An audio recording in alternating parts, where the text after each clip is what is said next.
Kung napanood nyo yung mga unang try ni Pops, naliligaw lang naman siya. Marunong naman siya eh. Ang problema lang, nakakalimutan niya yung yung susunod na gagawin. So ito, pinabigyan ulit siya rito. Tingnan natin kung alam niya na yung gagawin niya sa part na to.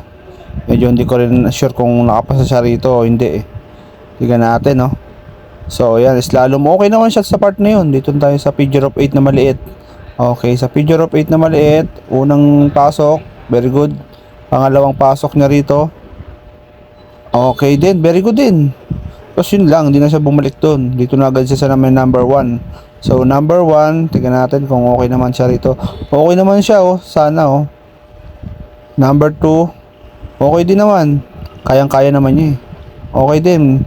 Number 3, number 3 op, napato ko dahil nga alanganin siya. Ayan, number 3. So ayan. Tama naman siya doon. Number 4. Okay. Tama din naman. Okay din, tama din. And number 1 exit. Okay. Di ko sure kung pasado to si Pop pero sana ipasa na siya. So ayun oh. Pagka ganyan baka ipasa na rin naman siguro yan.